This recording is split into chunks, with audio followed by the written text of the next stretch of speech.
Hello မင်္ဂလာပါဒီညတော့တငယ်ချင်းတွေနဲ့စူအိတ်မှာဖြစ်ပါတယ်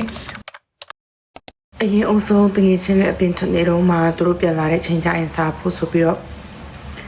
ခောက်ဆွဲပြုတ်ထားပါတယ်ကင်မရာမန်ကတော့သူကသူဆယ်ဖီတွေဆွဲနေပါတယ်ပေါ့အလက်ဒီမှာလုံးဝအလောက်မလောက်တဲ့သူတယောက်တွေ့နေပါတယ်သူတို့ပြန်လာပြီးဆိုတော့ချောင်းချီတာပေါ့နော်ဒီမှာ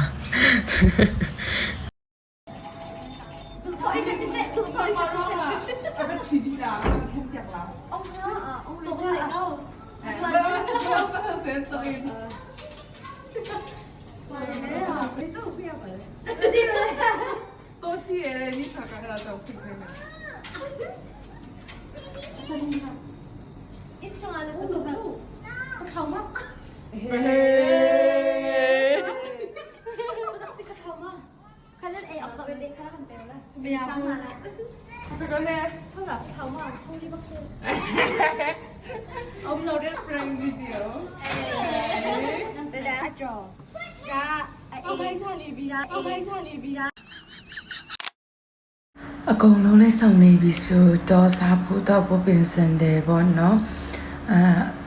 တချို့ဟာတွေကကျတော့အပြင်မှာသွားဝယ်တယ်ပြီးရင်တချို့ဟာလေးတွေကကျတော့လေအိမ်မှာလောက်ထားတဲ့ဟာနည်းနည်းလေးရှိရပေါ့နော်ပြီးရင်တော့စားမှဖြစ်ပါတယ်အဲ့ဒီမစားခင်လည်းမင်္ဂလေးတဘာဝအတိုင်းတပုံရဲ့မဘသူမှမချိနဲ့ဆိုပြီးတော့တပုံရဲ့လေးပါသေးတယ်ပြီးရင်တော့ကျမတို့စကားလေးတွေပြောရင်းနဲ့ပဲစားပါတယ်စားနိုင်ချက်ကတော့ဘယ်သူစားနိုင်ဆုံးလဲဆိုတော့ဗီဒီယိုမှာတာကြည့်လိုက်အခုမှညစားတယ်ဒါပြောနေတာနိုင်ကြီးကတော့9နာရီခွဲနေပြီအဲ့ဒါကိုအခုမှသမင်းစားတယ်ပေါ့နော်အကုန်လုံးကလည်းအရှိမတွေ့ခဲ့အတိုင်းပဲအရင်ပိတ်ဆက်နေပြီဆိုတဲ့အတိုင်းပဲဖြစ်နေကြတော့အတကုံစားတာပေါ့စားဆရာရှိတဲ့ဟာကိုပြင်တဲ့ပုံလေးပါရလိုက်တယ်selfie ဆွဲမယ်ဆိုရင်တော့စားနေတော့မှတော့ post တန်ချက်ချင်းပေးနိုင်တယ်အဲ့ဒါကတော့မင်္ဂလေးတွေရဲ့အစွမ်းပေါ့နော် skill လို့ပြောရမလားတငယ်ချင်းတွေကဒုတိယမိသားစုဖြစ်တဲ့အတိုင်းပါပဲကိုအားတဲ့အချိန်အဲ့လိုမျိုးမှာပေါ့နော်တငယ်ချင်းတွေနဲ့အချိန်ဖြုံးကြပါလို့ငယ်ရွယ်တဲ့အချိန်မှာဗီတာမျိုးတွေရနိုင်တာပေါ့နော်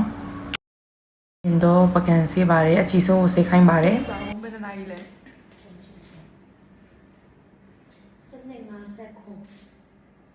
အဲ့ဒီချီကိုဘယ်သူကထိုင်ခိုင်းတာလဲ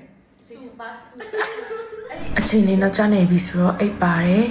ဗီဒီယိုဆုံးချစ်ချစ်ပဲလို့ကျေးဇူးပါ see you in the next video bye bye